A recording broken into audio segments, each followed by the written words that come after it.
بسم اللہ الرحمن الرحیم انا مرسل الناقة فتنة لهم فارتقبهم واصطبر ونبئهم ان الماء قسمة بينهم كل شرب معتضر فنادوا صاحبهم فتعاطى فعقر فكيف كان عذابي ونذر ولقد يسرنا انا رسلنا عليهم صيحة واحدة فكانوا كهشيم المعتظر وَلَقَدْ يَسَّرْنَا الْقُرْآنَ لِلذِّكْرِ فَهَلْ مِن مُدَّكِرٍ۔ عزیز ساتھیوں، سورہ قمر میں جیسا کہ ہم نے کہا تھا کہ تقریباً 5 نبیوں کا ذکر وارد ہے۔ حضرت نوح علیہ السلام جو سب سے پہلے رسول اس دنیا میں ہیں، ان کے بعد جو سب سے جابر قوم آئی ہے قوم عاد، اور پھر قوم عاد ہی کے بھائی قوم ثمود، ان 3 کا ذکر ہوا تھا، بلکہ تیسرے کا ذکر چل رہا تھا۔ پھر اس کے بعد 2 قوموں کا ذکر رہ جاتا ہے، ایک قوم لوط اور دوسرے قوم فرعون۔ تو حضرت صالح علیہ السلام یا قوم ثمود جن کا ذکر چل رہا تھا، بات یہاں تک پہنچی تھی کہ اللہ تبارک و تعالی نے یہ واضح کیا کہ جس طریقے سے دوسری قوموں نے اپنے رسولوں کو جھٹلایا اور اللہ تبارک و تعالیٰ کی طرف سے جو تنبیہات اور جو ان کے متنبہ کرنے کے لیے جو حادثات پیش آتے رہے ہیں ان کو نہ مانا اور جھٹلایا، بلکہ حضرت صالح علیہ السلام کو یہ کہہ کر کے کہ آپ ہی ایک ایسے بشر رہ گئے ہیں جو ہماری ہی جیسے ہیں، کہ اللہ تعالیٰ نے ہمارے درمیان سے آپ ہی کا انتخاب کر لیا ہے، جیسا کہ عام طور پر نبیوں کے بارے میں رہا کرتا ہے۔ بلکہ یہاں تک جرأت کر بیٹھے کہ حضرت صالح علیہ السلام کو 2 ایسی صفات سے نوازا جو کسی انبیاء کی شان قطعاً نہیں ہے۔ انبیاء تو بڑی اونچی چیز ہیں، کسی بھی اللہ تبارک و تعالیٰ کے نیک بندے کی وہ شان نہیں ہے کہ وہ جھوٹ بولے اور شیخی بگاڑے، یہ قطعاً ان کے لیے مناسب نہیں ہے، نہ ان کے شایان شان ہے۔ لیکن حضرت صالح علیہ السلام کی قوم ثمود نے حضرت صالح علیہ السلام کو اولاً تو یہ کہہ کر کے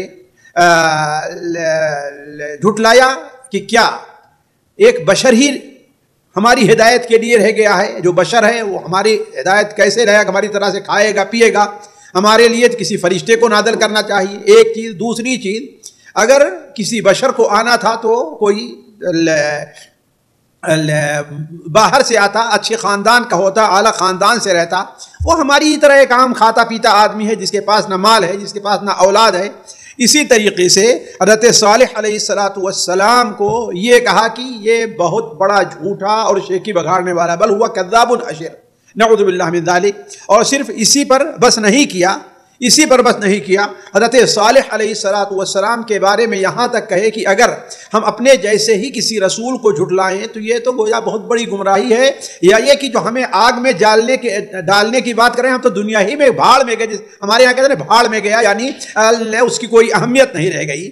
تو ان تمام چیزوں کا جواب دیتے ہوئے اللہ تبارک و تعالیٰ نے انہیں دھمکی دی اور فرمایا سَيَعْلَمُونَ غَدًا مَنِ الْكَذَّابُ الْأَشِرُ۔ وہ وقت دور نہیں ہے، کل وہ وقت آنے والا ہے کہ یہ بات واضح ہو جائے گی کہ جھوٹا کون ہے اور کون کبر کر رہا ہے، تکبر کر رہا ہے، کون شیخی بگاڑ رہا ہے۔ اب یہ کل کیسے آیا، یہ کل کی صفات کیا ہے، وہ واضح کرتے ہوئے اللہ تعالیٰ فرماتا ہے، جو آج کا جہاں سے درس شروع ہے، اللہ تعالیٰ فرماتا ہے اِنَّا مُرْسِلُ النَّاقَةِ فِتْنَةً لَهُمْ فَارْتَقِبْهُمْ وَاصْطَبِرْ۔ اللہ تبارک و تعالیٰ نے حضرت صالح علیہ السلام کو مخاطب کرتے ہوئے فرمایا اِنَّا مُرْسِلُ النَّاقَةِ، ہم ان کی طرف ایک اونٹنی بھیجنے والے ہیں۔ اس لیے کہ قوم کے لوگ جو ہے یہ مطالبہ کرتے رہے کہ اگر آپ اللہ کے رسول ہیں، حقیقی رسول ہیں، اور آپ کا یہ دعویٰ ہے کہ اگر ہم آپ پر ایمان نہیں لے تو ہمارے پر عذاب ہوگا، تو کوئی ایسا بڑا معجزہ دکھائیے تاکہ ہم آپ پر ایمان لانے کے لیے تیار ہو جائیں۔ تو اللہ تعالیٰ نے معجزے کے طور پر حضرت صالح علیہ السلام کو اونٹنی دیا تھا۔ وہی اللہ تعالیٰ فرما رہا اِنَّا مُرْسِلُ النَّاقَةِ فِتْنَةً لَهُمْ۔ فتنۃ لہم، فتنہ کے معنی ہوتا ہے آزمائش کی، امتحان کے، تو ہم ان کی طرف ایک اونٹنی بھیجنے والے ہیں، فتنۃ لہم، جو ان کے لیے امتحان ہے، جو ان کے لیے آزمائش ہے. یعنی اب ان کے اوپر عذاب آنے کے لیے وجہ جواز جو ظاہر ہونی چاہیے. حالانکہ سب سے بڑی وجہ جواز عذاب کی تو یہ ہے کہ اللہ تعالیٰ کے نبی کو انہوں نے جھوٹا اور کذاب قرار دیا، نعوذ باللہ من ذالک. لیکن کوئی ایسی چیز ہونی چاہیے ظاہر میں جسے ہر آدمی مشاہدہ کر سکے کہ ہاں اب یہ لوگ اس لائق نہیں کہ ان کے اوپر رحم کیا جائے. تو اللہ تبارک و تعالیٰ فرماتا ہے انا مرسل الناقۃ فتنۃ لہم، ہم ان کے لیے، ہم مرسل الناقہ، ان کے طرف ایک اونٹنی بھیجنے والے ہیں جو ان کے لیے فتنے کا سبب ہوگا، امتحان کا سبب ہوگا، اختبار کا سبب ہوگا. فرتقبہم واصطبر، پس آپ انتظار کیجئے، حوصلہ رکھیے، واصطبر، اور صبر سے کام لیجئے. واصطبر، اس سے پہلے کئی بار یہ بات گزر چکی ہے کہ صبر بول کر کے قرآن مجید میں حوصلہ بھی مراد لیا، یعنی حوصلے سے انسان کام لے، ہمت نہ ہارے اور اللہ تعالیٰ کے احکام کے بارے میں بدظن نہ ہو. تو یہی چیز یہی ہے کہ اللہ تعالیٰ فرما رہا ہے کہ آپ پریشان نہ ہوئیے، یہ کیا خواہ کتنی ہی چالیں چل لیں، آپ انتظار کیجئے، صبر کے ساتھ آپ انتظار کیجئے کہ ان کے اوپر کیا عذاب آنے والا ہے. اصل میں ہوا یہ کہ جیسا کہ علماء تفسیر سارے کے سارے یہ لکھتے آئے ہیں کہ ان لوگوں نے حضرت صالح علیہ السلام سے کسی ایسے معجزے کا مطالبہ کیا جو عجیب و غریب ہو، اور جو اسرائیلی روایات ہیں ان میں ہے کہ انہوں نے کہا کہ ہم اس وقت تک ایمان نہیں لے آئیں گے جب تک کہ اسی چٹان سے کوئی اونٹنی ظاہر ہو اور وہ ہمارے لیے معجزہ بنے. تو حضرت صالح علیہ السلام نے اللہ تعالیٰ سے دعا کی، اور ان کے دیکھتے ہی دیکھتے ایک اونٹنی، ایک چٹان، بڑی چٹان تھی، اس کے اندر زور کی ایسی حرکت پیدا ہوئی اور ایسی آواز آئی جیسے اونٹنی بچہ جنتی ہے، جو بچہ جننے کی آواز ہو، تو ایسے آواز اٹھی اور ایک حمل سے ایک 9 مہینے کی اونٹنی گویا 10 مہینے کی ان کے سامنے آ کر کھڑی ہو گئی، بچہ جنا، جسے لوگوں نے اپنی آنکھوں سے دیکھ لیا کہ ہاں بھائی یہ اللہ تعالیٰ کا معجزہ ہے. تو اللہ تعالیٰ فرما رہا ہے کہ ان کی مطالبے پر ہم یہ مرسل الناقہ اونٹنی بھیجنے والے ہیں. لیکن وہ اونٹنی ایک عجیب و غریب اونٹنی تھی. وہ تمام اونٹنیاں جو ان کی ظاہر ان کے پاس تھیں وہ ان سے مختلف تھی، حجم کے اندر بھی، ظاہر ہونے میں بھی، اور اس بارے میں بھی مختلف تھی کہ وہ ان دیگر اونٹنیوں کے مقابلے میں پانی وغیرہ بہت زیادہ پیتی تھی اور چارے وغیرہ بہت زیادہ کھا جایا کرتی تھی. تو وہ اللہ تبارک و تعالیٰ کا ایک معجزہ تھا، اور اس خوبی یہ تھی کہ اللہ تبارک و تعالیٰ نے اسے اتنا دودھ دیا تھا کہ پورا قبیلہ جو تھا وہ اس کے دودھ سے آسودہ ہو جایا کرتا تھا. تو علی کل حال اسی اونٹنی اور معجزے کی طرف اشارہ کرتے ہوئے اللہ تعالیٰ فرماتا ہے انا مرسل الناقۃ فتنۃ لہم فارتقبہم واصطبر، ہم ان کی طرف ایک اونٹنی بھیجنے والے ہیں، فتنۃ لہم، ان کے لیے آزمائش کے، امتحان کے طور پر، فارتقبہم واصطبر، آپ انتظار کیجئے اور صبر سے کام لیجئے، یا صبر کے ساتھ اور حوصلے کے ساتھ آپ اس بات کا انتظار کیجئے. تو اللہ تبارک و تعالیٰ فرماتا ہے آگے وَنَبِّئْهُمْ أَنَّ الْمَاءَ قِسْمَةٌ بَيْنَهُمْ كُلُّ شِرْبٍ مُحْتَضَرٍ، وَنَبِّئْهُمْ، اور انہیں یہ بتلا دو، کن کو؟ اپنی قوم کو بتلا دو، ان الماء قسمۃ بینہم، کہ پانی یہ جو تمہارا بہت بڑا چشمہ ہے، جہاں کنواں ہے، جہاں سب لوگ پانی پیتے ہو، جیسا کہ آج بھی اس کے آثار پائے جاتے ہیں، وَنَبِّئْهُمْ أَنَّ الْمَاءَ قِسْمَةٌ بَيْنَهُمْ، یہ پانی لوگوں ان کے درمیان اور اونٹنی کے درمیان تقسیم ہے. کل شرب محتضر، ہر پینے کے وقت محتضر، حاضر ہوا جائے، یعنی جس کے پینے کی باری ہو وہ اپنی باری کے اوپر حاضر ہو جائے. اس کی تفصیل مفسرین یہ ذکر کرتے ہیں کہ ان کا ایک کنواں تھا جس کا پانی بڑا میٹھا تھا، اور سارے لوگ اس پانی کو پیتے اور اپنے جانوروں کو پلایا کرتے تھے. لیکن صالح علیہ السلام کی یہ اونٹنی جب اپنے اس چشمے کے اوپر آتی تو وہ اولاً تو اسے دیکھ کر ان کی اونٹنیاں اور جانور بھاگ کھڑے ہوتے. دوسرے یہ کہ اللہ تعالیٰ کی آزمائش یہ تھی کہ جتنا پانی چشمے کا یا کنویں کا ہوتا تھا وہ پی جایا کرتی تھی، اور جب ان کے جانوروں کی باری آتی تو پانی وہاں پر بچتا نہیں تھا. لہذا اللہ تبارک و تعالیٰ کے حکم سے حضرت صالح علیہ السلام نے یہ باری لگا دی کہ ایک دن اونٹنی پانی پیے گی اور دوسرے دن تمہارے جانور پانی پیئیں گے. تمہارے جانوروں کی پانی پینے کی باری ہوگی اس دن اونٹنی پانی پینے نہیں آئے گی، اور جس دن اونٹنی کے پانی پینے کی باری ہوگی اس دن تمہارے جانور وہاں پر حاضر نہیں ہوں گے۔ لیکن ان کی آزمائش کے طور پر اللہ تبارک و تعالی نے یہ کیا تھا کہ اونٹنی کے پانی پینے کی جو باری ہوتی تھی اس دن تو پانی انہیں نہیں ملا کرتا تھا، البتہ وہ اونٹنی اتنا دودھ دیا کرتی تھی کہ پورے قبیلے کے لیے کافی ہو جایا کرتا تھا۔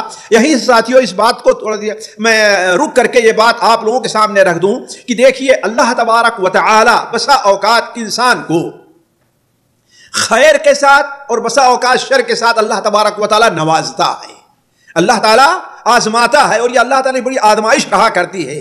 یعنی اللہ تبارک و تعالیٰ خیر کے راستے اس کے لیے میسر کر دیتا ہے تاکہ وہ اللہ تعالیٰ یہ دیکھے کہ آیا یہ شخص اس خیر کے اوپر عمل کرتا ہے یا نہیں عمل کرتا۔ اسی طریقے سے شر کے راستے بھی اللہ تعالیٰ آسان کرتا ہے تاکہ دیکھے اپنے آپ کو اس سے بچا پاتا ہے نہیں بچا پاتا، جیسا کہ اللہ تعالیٰ نے خود ہی فرمایا ہے وَبَلَوْنَاهُمْ بِالْحَسَنَاتِ وَالسَّيِّئَاتِ، ہم نے بنو اسرائیل کو حسنات اور سیئات سے آزمایا۔ اور اللہ تبارک و تعالیٰ سورہ انبیاء میں اللہ تعالیٰ ارشاد فرماتا ہے کہ وَنَبْلُوكُمْ بِالشَّرِّ وَالْخَيْرِ فِتْنَةً، ہم تمہیں خیر اور شر کے ذریعے بطور آزمائش کے خیر اور شر کے اندر مبتلا کریں گے۔ تو بسا اوقات اللہ تبارک و تعالیٰ آزمائش کے طور پر بندے کے لیے برائی کے راستے آسان کر دیتا ہے، اور بسا اوقات آزمائش کے طور پر خیر کے راستے بھی اللہ تعالیٰ آسان کر دیتا ہے، اور یہ اللہ تعالیٰ کی ایک آزمائش ہوتی ہے کہ بندہ اس میں کہاں تک کامیاب ہوتا ہے۔ اس لیے اگر کسی انسان کو خیر کی توفیق مل رہی ہے تو اسے اس کے اوپر اترانا نہیں چاہیے، گھمنڈ نہیں کرنا چاہیے، ظلم میں نہیں آنا چاہیے، اور اگر کسی کے لیے برائی کا راستہ آسان ہو رہا ہے تو اسے اس ڈھیل کے اوپر جو ہے اللہ تعالیٰ کے عذاب سے غافل نہیں ہونا چاہیے بلکہ توبہ اور استغفار کرنا چاہیے۔ تو یہی صورتحال ان کے سامنے تھی کہ اللہ تبارک و تعالیٰ ایک تو یہ انہیں آزمایا کہ اس اونٹنی جس دن اس کے پانی پینے کی باری ہوا کرتی تھی ان لوگوں کو کوئی پانی نہیں ملتا تھا، اور اس کے ساتھ ساتھ اللہ تعالیٰ نے کیا کیا تھا ان کے لیے خیر کہ وہ اونٹنی اتنا دودھ دیا کرتی تھی کہ پورے قبیلے کے لیے وہ کافی ہوا کرتا تھا۔ تو حضرت صالح علیہ السلام نے جب دیکھا کہ جس دن وہ اونٹنی آتی ہے اس دن اگر ان کے جانور نہیں آتے تو اس میں باری لگا دی کہ دیکھو ایک دن یہ اونٹنی کی باری ہے، اور وَنَبِّئْهُمْ أَنَّ الْمَاءَ قِسْمَةٌ بَيْنَهُمْ، قسمتم بینہم، اور یہی چیز سورہ اعراف وغیرہ کے اندر سورہ ہود وغیرہ میں اللہ نے تفصیل سے بیان کی ہے۔ وَكُلُّ شِرْبٍ، ہر پینے کے موقع پر محتضر حاضر رہا جائے، یعنی جس کی باری پانی پینے کی ہے وہ پانی پینے کے لیے وہاں پر موجود رہے۔ تو یہ اللہ تبارک و تعالیٰ کی طرف سے یہ پانی کی تقسیم کا معاملہ تھا، اور اس میں ان کے لیے کوئی پریشانی بھی نہیں تھی، اس لیے کہ ایک دن کا صرف معاملہ ہے۔ اگر وہ لوگ صبر سے کام لیتے تو ایک دن اپنے جانوروں کو پلا لیتے اور اپنے گھر کے لیے اپنے جانوروں کے لیے جتنا پانی چاہتے وہ اکٹھا کر کے رکھ لیتے۔ لیکن آپ جانتے ہیں کہ شیطان اور شیطان کے جو چیلے ہیں وہ کبھی بھی حق کے اوپر ثابت قدم نہیں رہتے۔ جس طریقے سے آج آپ دیکھیں کہ دنیا کے اوپر وہ بڑی طاقتیں جو دنیا کا گنڈا بنی ہوئی ہیں، دنیا کے دادا بنے ہوئے ہیں، وہ یہ نہیں چاہتے ہیں کہ کوئی آدمی دوسرا، خصوصاً مڈل ایسٹ کے لوگ وہ آرام اور سکون کے ساتھ رہیں، وہ انہیں اپنے کسی بھی طریقے سے تابع کرنا چاہتے ہیں اور نہیں چاہتے کہ انہیں آنکھ دکھائیں۔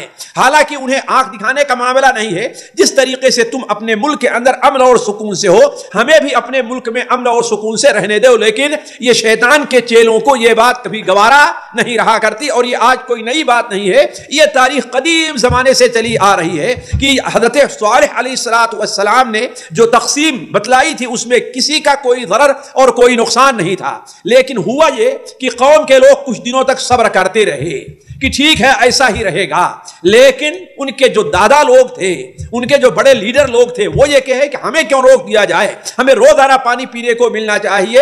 لیکن پانی پینے کا معاملہ تھا، پانی بچتا ہی نہیں تھا، لہذا ان لوگوں نے آپس میں طے کیا کہ یہ اسی صورت میں ممکن ہے کہ اس اپنے راستے سے اس اونٹنی کو ہٹا دیا جائے۔ وہ اونٹنی جب تک رہے گی تب تک جو ہے ہمارے جانور روزانہ پانی نہیں پائیں گے. تو اللہ تبارک و تعالیٰ اسی طرف اشارہ کرتے ہوئے فرماتا ہے فنادوا صاحبهم فتعاطى فعقر. فنادوا پس ان لوگوں نے فریاد کی، پکارا، صاحبہم اپنے ساتھی سے. صاحبہم کہا ہے یہ کہہ کر کے تاکہ معلوم ہو کہ وہ صاحب ان کا جو ہے وہ جو کام کر رہا تھا وہ سارے کے سارے لوگ اس کے اوپر راضی تھے، اس کی بات پر موافق تھے. تو فنادوا صاحبہم، ان لوگوں نے اپنے ساتھی کو پکارا یا ساتھی کو آواز دی. علماء تفسیر اس کی تفسیر بیان کرتے ہوئے کہتے ہیں کہ ایک شخص تھا جو ان کے سرداروں میں اور ان کے بہادروں میں اور ان کے طاقتور لوگوں میں تھا، جس کا نام قیدار بن سالف یا قدار، بعض لوگوں نے کہا قدار بن سالف تھا. اور اس کے اوپر مفسرین کا اجماع ہے واللہ عالم، لیکن حدیث میں اس کا کوئی ذکر نہیں ہے. حدیث میں اس کے بارے میں جو وارد ہے وہ یہ ہے جیسے قرآن مجید میں ہے اذ انبعث اشقاها، جبکہ جذبے سے اٹھا کھڑا ہوا کون؟ اشقاہا، ان میں کا جو سب سے بدبخت آدمی تھا. اور اللہ کے رسول صلی اللہ علیہ وسلم نے کہا ہے علی سب سے اشقا، روئے زمین پر سب سے بدبخت جو لوگ پیدا ہوئے ہیں ان میں ایک وہ تھا جس نے اونٹنی کی کوچ کاٹی تھی، اور دوسرا وہ ہے جو تیرے اوپر حملہ کرے گا. تو اللہ کے رسول صلی اللہ علیہ وسلم نے قرآن مجید میں اس کا نام نہیں بتایا ہے، البتہ اسے اشقا اور سب سے بڑا بدبخت، سب سے بد نصیب انسان قرار دیا ہے.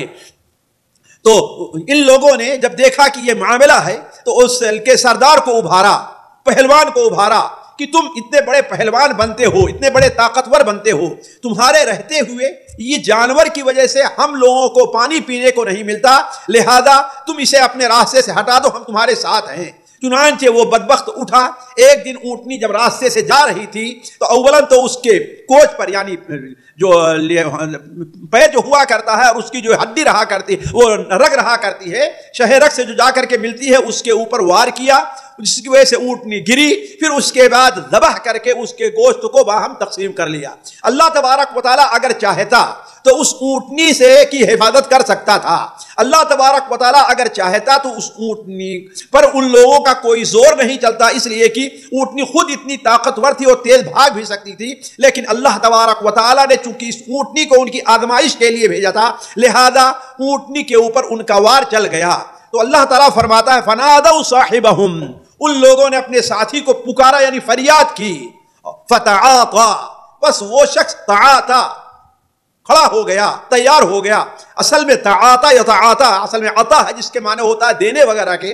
تعاطا کے اصل معنی ہے کہ اپنی کسی کام کو کرنے کے لیے اپنے دونوں پیر کے پنجوں پر کھڑا ہو جانا، بالکل تیار ہو جانا. تو فتعاطا، بس اس نے لیا، اپنا ہتھیار لیا، یا کیا ہوا اصل معنی کہ وہ تیار ہو گیا.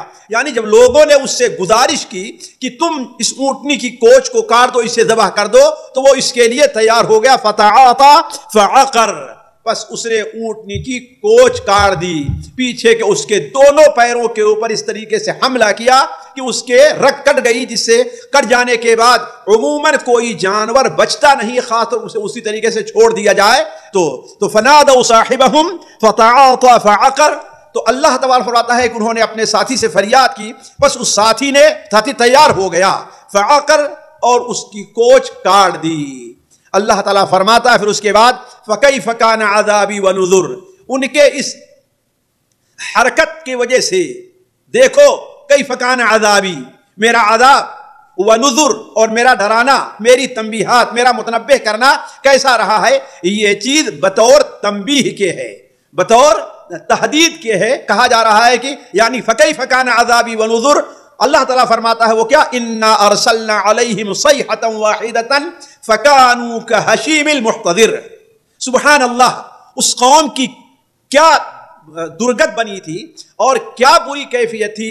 اس ایک آیت میں اللہ تبارک و تعالیٰ نے گویا پورے واقعے کو سمیٹ کر کے بیان کر دیا ہے.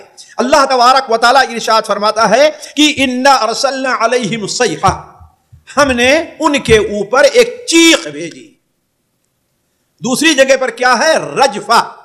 رجفہ کے معنی ہوتا ہے کانپنے کے، اور صیحہ کے معنی ہوتا ہے چیخ کے. تو ہوا یہ تھا کہ حضرت جبرائیل علیہ السلام کے ذریعے اللہ تبارک و تعالی نے ایک اتنی زور کی چیخ اس قوم کے اوپر ماری جس سے وہ پوری زمین اور پوری آبادی ان کی لرز اٹھی. اور لرز اٹھی تو اس طریقے سے ہوا کہ گویا خود ان کے گھروں کی دیواریں اور ان کے گھر بھی ان کے اوپر اس طریقے سے گرے کہ وہ سارے کے سارے گویا ریزہ ریزہ اور ان کی کیفیت بدل گئی۔ اللہ تعالیٰ فرماتا ہے اِنَّا أَرْسَلْنَا عَلَيْهِمْ صَيْحَةً وَاحِدَةً، بس ایک ہی چیخ، یعنی اللہ تبارک و تعالیٰ کو اس کے لیے کوئی کئی دن کا یا کوئی بڑا عذاب جو اللہ تعالیٰ کے نزدیک بڑا ہوتا، ورنہ ان لوگوں کے لحاظ سے بڑا عذاب تو تھا ہی انسان کے معیار سے، لیکن اللہ تعالیٰ کے لحاظ سے کیا تھا؟ صرف صیحہ، ایک چیخ تھی۔ وہ لوگ جو ایسے ایسے گھر بنایا کرتے تھے کہ گویا وہ ہمیشہ رہنے والے ہیں، وہ ہمیشہ یہاں پر رہیں گے، ان کی یہ کیفیت تھی، لیکن اللہ تعالیٰ نے صرف ایک چیخ لگائی ہے، زیادہ نہیں، دو نہیں، تین نہیں، صرف ایک چیخ، صیحۃ واحدۃ، تو کیا ہوئے؟ فَكَانُوا كَحَشِيمِ الْمُحْتَضِرِ۔ حشیم کہتے ہیں ساتھیوں بھوس کو، خاص طور پر وہ بھوس جو جانوروں کے پیروں کے نیچے پڑ کر کے وہ رود اٹھتا ہے، یا جانور جب کھاتے ہیں تو کھانے کے بعد جو ٹکڑے گرا کرتے ہیں، یا کھیتی جب کاٹ لی جاتی ہے تو باقی چیزیں جو رہتی ہیں اور اس کے بعد دھوپ وغیرہ کی وجہ سے جانور چلو سے وہ بالکل رود اٹھتی ہے، تو حشیم یہ چیز ہے۔ حشم یحشم اسے کے معنی ہوتا ہے کہ ہوتا ہے روندنے کے اور اچھی طریقے سے باریک کر دینے کے، اسی لیے نبی صلی اللہ علیہ وسلم کی دادا ہاشم تھے، کیوں؟ اس لیے کہ وہ ثرید حاجیوں کو جو ہے وہ کھلاتے پلایا کرتے تھے، وہ خوب ملایا کرتے تھے۔ تو حشیم کیا ہے؟ وہ بالکل بھوس بنی ہوئی اور روندی ہوئی چیز۔ المحتضر، محتضر کہتے ہیں اصل میں حضار، حضار عربی زبان میں کہا جاتا ہے اس آڑ کو، اس باڑ کو، اس کو جو جانوروں کو پالنے والے یا جو جانوروں کو دور جنگل میں چرایا کرتے ہیں، تو وہ شام کو وہاں اکٹھا کرنے کے لیے ایک لکڑیوں وغیرہ سے اور پتے وغیرہ سے اپنا ایک باڑ بناتے ہیں تاکہ رات میں لا کر کے بکریوں کو اس میں رکھ دے۔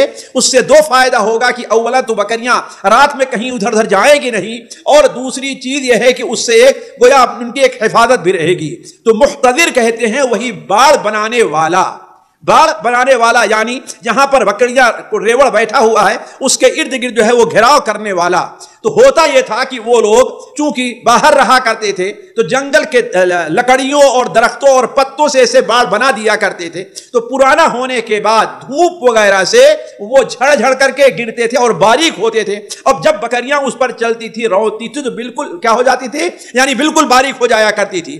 تو وہ گویا کی حشیم المحتضر وہ چیز ہے، یعنی باڑ بنانے والے کے روندے ہوئے پتوں کے طریقے سے، بھوس کے طریقے سے ہو گئے۔ تو اس سے تعبیر اللہ تعالیٰ یہ فرمانا چاہتا ہے کہ جب ان کے اوپر وہ چیخ آئی ہے، ان کے اوپر سے جب پتھروں کی بارش ہوئی ہے، زور کا جب جھٹکا آیا ہے اور خود ان کے گھر اس طریقے سے ان کے اوپر گرے ہیں، تو ان کی کیفیت یہ رہ گئی تھی کہ ان کے جسم سلامت نہیں رہ گئے، ان کے ہاتھ پیر سلامت نہیں رہ گئے، بلکہ کحشیم المحتضر، باڑ بنانے والے کی بھوس اور پتیوں کے طریقے سے وہ لوگ ہو گئے۔ یہ ان کی کیفیت بنی ہے۔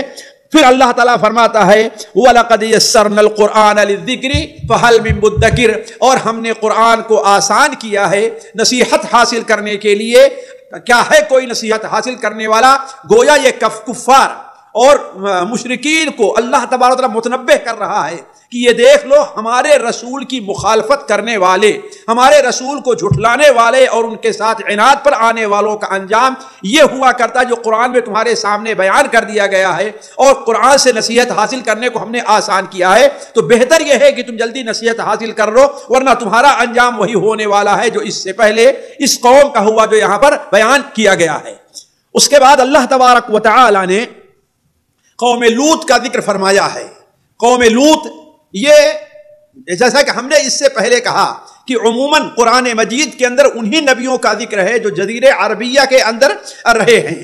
تو قوم لوط بھی چونکہ ان کی جگہیں، ان کی آبادی بھی لوگوں کو وَإِنَّكُمْ لَتَمُرُّونَ عَلَيْهِمْ مُصْبِحِينَ وَبِاللَّيْلِ أَفَلَا تَعْقِلُونَ، صبح و شام مکہ کے لوگوں کا ان کی آبادی پر سے گزر ہوا کرتا تھا۔ تو قوم لوط کا ذکر فرمایا۔ اللہ تعالیٰ فرماتا ہے كَذَّبَتْ قَوْمُ لُوطٍ بِالنُّذُرِ، اسی طریقے سے قوم لوط نے بھی بالنذر، نذر یا تو نذیر یعنی رسولوں کو جھٹلایا، اس لیے کہ ایک رسول کا جھٹلانا تمام رسولوں کو جھٹلانا ہے، یا نذر تنبیہات کو، یعنی وہ چیزیں جس کے ذریعے سے انہیں متنبہ کیا گیا، ان کو دعوت دی جا رہی تھی، ان چیزوں کو جھٹلایا ہے۔ تو قوم لوط نے بھی تنبیہات کو جھٹلایا۔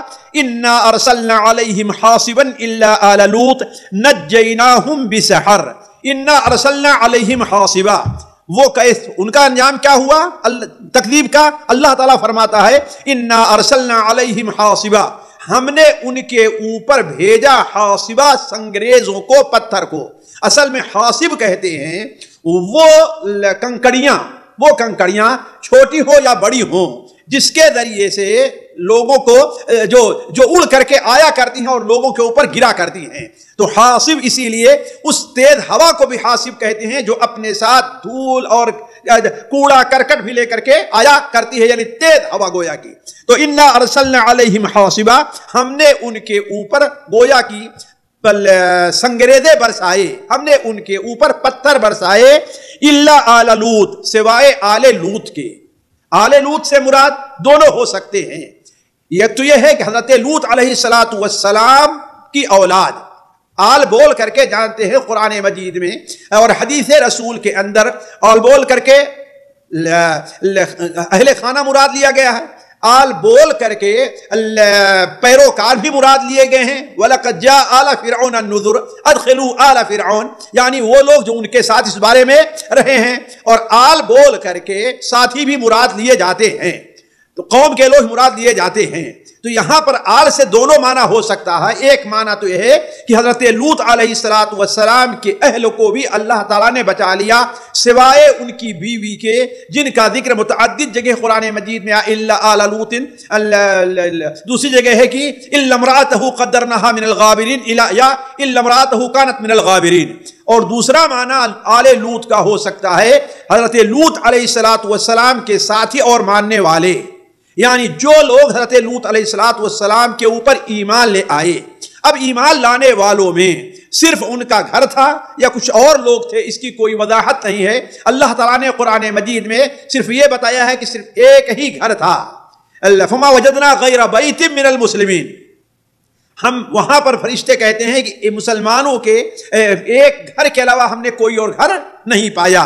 تو شاید یہاں پر زیادہ بہتر یہی ہے کہ آل لوط سے مراد صرف حضرت لوط علیہ السلام کی بیٹیاں ہیں، اس لیے کہ وہی ان کے اوپر ایمان لے آئی تھی، اور خود حضرت لوط علیہ السلام کی جو بیوی تھی وہ ایمان نہیں لے آئی۔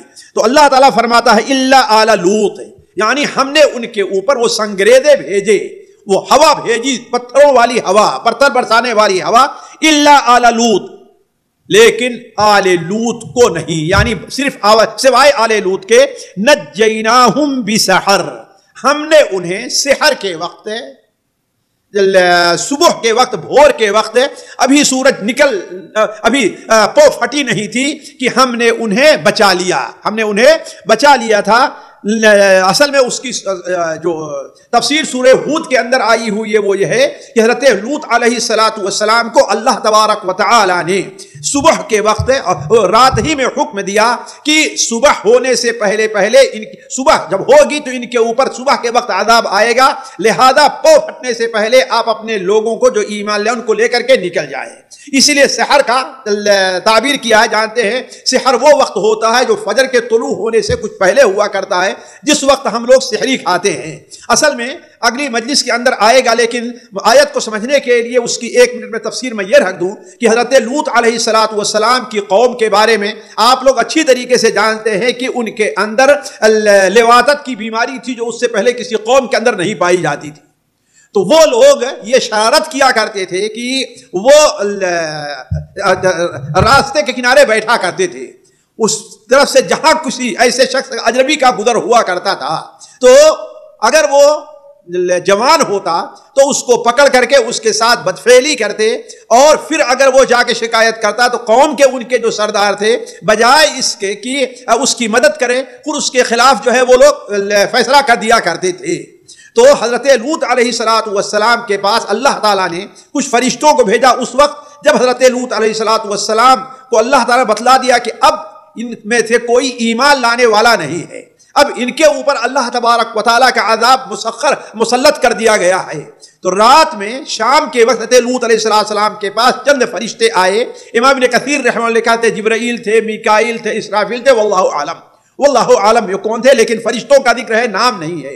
اور وہ فرشتے بھی آئے نوجوان بیریش جوانوں کی شکل میں ان کے پاس، لڑکوں کی شکل میں ان کے پاس آئے۔